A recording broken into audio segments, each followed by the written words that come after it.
আফরান নিশো অভিনীত দাগি সিনেমার টিজার কিন্তু ইতিমধ্যে আলোচনা করেছি এর আগে। এখন কিন্তু আলোচনা করব আফরান নিশো অভিনীত দাগি সিনেমার ট্রেলারটি কেমন হলো সেই বিষয় নিয়ে। নমস্কার বন্ধুরা, সম্রাট ফিল্ম রিভিউ চ্যানেলে সবাইকে স্বাগত। তো প্রথমেই বলে রাখি, এই সিনেমার নাম দাগি কেন হলো।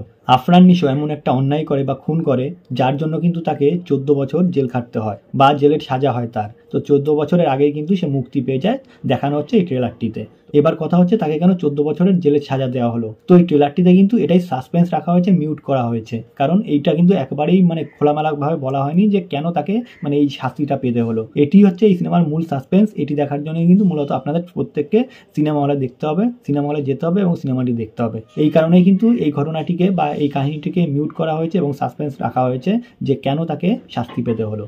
এইবার বাকি যে ঘটনাগুলো দেখানো হচ্ছে সেটি হচ্ছে সে 14 বছর জেল খাটছে, তার প্রেমিকা ছিল, সে যখন 14 বছর পর ফিরে যাচ্ছে প্রেমিকার কাছে, দেখছে যে প্রেমিকার অন্য জায়গায় বিয়ে ঠিক হয়ে গেছে বা তাকে স্বীকার করছে না।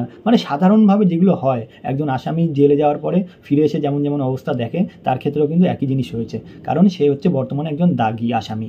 তো তার জীবনে তো চেঞ্জ থাকবে, চেঞ্জ হবেই। যা আগের মতো ছিল তার কোনো মতেই তা একরকম থাকে না, থাকার কথাও নয়। এবার সে কতটা দুঃখ পাচ্ছে এবং কেন এবং তার যারা শত্রু ছিল বা বন্ধু ছিল পরে তারা শত্রু হয়ে যায় এবং তার বন্ধুরাই তাকে ফাঁসিয়ে দিল কিনা এটি কিন্তু হালকা করে বোঝানো হয়েছে। এবং সেইগুলোর খোঁজেই কিন্তু যখন ফিরে যায় আর কি আফরান নিশো, তখন দেখে যে তার বন্ধুরা পাল্টে গেছে, তার আত্মীয় স্বজনরা পাল্টে গেছে এবং তারপরে কিন্তু সে আরও বেশি হিংস্র হয়ে যায়। সে ভেবেছিল 14 বছর ধরে যখন তার জেল সাজা হলো, তখন কিন্তু আফরান নিশো 14 বছর ধরে কিন্তু এটাই ভগবানের কাছে আল্লাহর কাছে চেয়েছে প্রত্যেক মানুষ যেন তাকে ক্ষমা করে দেয়। এটা হচ্ছে কিন্তু আফরান নিশো কিন্তু ট্রেলারে বলে দিয়েছে। এবার ঘটনা হচ্ছে যখন ফিরে এসে দেখছে সব কিছু পাল্টে গেছে, বদলে গেছে, তখন কিন্তু আফরান নিশো একবারেই ভেঙে পড়ে এবং যথেষ্ট পরিমাণে দুঃখ পায়।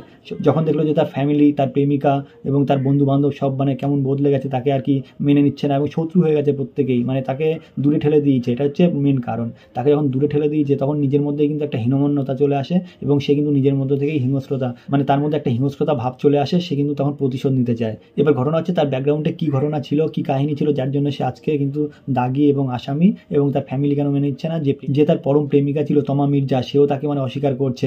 এবং এবার আর একটা জিনিস দেখানো হচ্ছে কিন্তু ট্রেলারটিতে, যখন তমা মির্জা অস্বীকার করছে তাকে, তখন কিন্তু আরেকটা নায়িকার খোঁজ মিলছে। ট্রেলার দেখে যতটা বোঝা যাচ্ছে আরেকজন নায়িকা আসছে, তাকে কিন্তু সেই নায়িকা কিন্তু আবার তাকে নিশোকে আপন করে নিচ্ছে। কিন্তু তারপরেও কিন্তু তমা মির্জাকে আফরান নিশো ভুলতে পারছে না, যার কারণে কিন্তু তাদের মধ্যে একটা দ্বন্দ্ব সৃষ্টি হচ্ছে প্রেমিকাদের মধ্যে। এটিও কিন্তু একটা ব্যাপার ফুটিয়ে তোলা হয়েছে ট্রেলারটির মধ্যে। কিন্তু এটি কিন্তু মূল ঘটনা নয়। মূল ঘটনা হচ্ছে তার নাম কেন দাগি হলো, তার নামে দাগি কেন বদনাম হলো এবং কেন সে খুন করলো, এটি হচ্ছে সিনেমার মূল সাসপেন্স। এবার সেই দাগি নামটা ঘুচাতে পারবে কিনা, আসল ঘটনা আসল তথ্য তুলে ধরতে পারবে কিনা, আবার সে জীবনের স্রোতে আগের মতন ফিরে যেতে পারবে কিনা, এটাই কিন্তু দেখতে হবে। এগুলো জানতে হলে অবশ্যই সিনেমা হলে গিয়ে দেখতে হবে। ঈদকে যদি আরও সফল করে তুলতে হয় তাহলে কিন্তু প্রত্যেক বাংলাদেশি থেকে শুরু করে, বিশেষ করে যেহেতু বাংলাদেশি সিনেমা, বাংলাদেশির দর্শকরাই যাবে সিনেমাটি দেখতে। আমাদের দেশে যেহেতু কলকাতা রিলিজ পাবে কিনা আদৌ জানা নেই, তবে আমরা চেষ্টা করবো যে সিনেমাটা যদি রিলিজ করে ইন্ডিয়াতেও আমরা অবশ্যই দেখবো। কিন্তু তার আগে হচ্ছে এই সিনেমাটি বাংলাদেশে কতটা সফলতা অর্জন করে সেটির দিকে কিন্তু অবশ্যই তাকিয়ে থাকবে সারা বাংলাদেশ। কারণ এই সিনেমাটির সঙ্গে কিন্তু অনেকেই টক্কর দিচ্ছে, কারণ আমরা দেখেছি জঙ্গলি সিনেমা আসছে, তার সাথে সাথে কিন্তু শাকিব খান অভিনীত বরবাদ সিনেমা আসছে। এদের সঙ্গে টক্কর দিয়ে সিনেমাটি কতটা জিতবে বা কতটা এগিয়ে থাকবে সেটিও কিন্তু একটা বড় চ্যালেঞ্জের বিষয়, বড় একটা চিন্তার বিষয়। তো এই ট্রেলারটি নিয়ে বলার বেশি কিছু নেই। একটা জিনিসই কিন্তু সাসপেন্সে রাখা হয়েছে, একটাই হচ্ছে কাহিনী, সেটি হচ্ছে কেন সে দাগি হলো, অর্থাৎ আফরান নিশো কেন দাগি হলো এবং তার পিছনে কাহিনী কী ছিল, কাকে সে খুন করেছিল। এটি কিন্তু হচ্ছে এই সিনেমার মূল টার্গেট হবে। এটাকে খুঁজে বার করাই কিন্তু সিনেমার মূল গল্প। তো এর থেকে বেশি কিছু ট্রেলারটিতে দেখানোর নেই, কিছু দেখানোর ছিল না, কারণ একজন দাগির সঙ্গে কী কী হতে পারে সেটি কিন্তু তুলে ধরা হয়েছে। তাছাড়া কিন্তু আর বেশি কিছুই নেই। সাধারণত বাস্তবে যেগুলো ঘটে থাকে সেগুলো কিন্তু তুলে ধরা হয়েছে। এবার সে কেন খুন করলো, কেন সে দাগি হলো, এটাই হচ্ছে তার জীবনের মূল গল্প। এবার যদি অভিনয়ের কথা বলতে হয় তাহলে আফরান নিশোর অভিনয় নিয়ে বলার কিছু নেই, কারণ আফরান নিশো একজন বড় মাপের অভিনেতা। তার অ্যাটিটিউড দেখলে বোঝা যাচ্ছে তার মধ্যে একটা হিংস্রতা ভাব রয়েছে। সে কিন্তু পারলে কিন্তু সব কিছু জ্বালিয়ে পুড়ে খাক করে দেবে, এরকম একটা ব্যাপার। তার প্রতিশোধ নেওয়ার জন্য সে কিন্তু ভালো হতে চেয়েছিল, এটি কিন্তু একটা বিষয় কিন্তু বোঝানো হয়েছে। সে কিন্তু ভালো হতে চেয়েছিল, কিন্তু তাকে সমাজ ভালো হতে দেয়নি। সমাজের কারণে কিন্তু সে কিছুটা হলেও বোঝা যাচ্ছে যে দাগি হয়েছে, আসামি হয়েছে। তো আফরান নিশোর অভিনয় কিন্তু জাস্ট কি বলবো, ট্রেলারটি দেখে জাস্ট মুগ্ধ হয়ে গেছে দর্শকরা। আমি তো নিজে বিশেষ করে মুগ্ধ হয়ে গেছি তার অভিনয়ের অ্যাটিটিউড দেখে। তার সাথে রয়েছে তমা মির্জাও রয়েছে, পাশাপাশি আরও বিভিন্ন স্বনামধন্য অভিনেতা ও অভিনেত্রীরাও রয়েছে এই সিনেমাটিতে।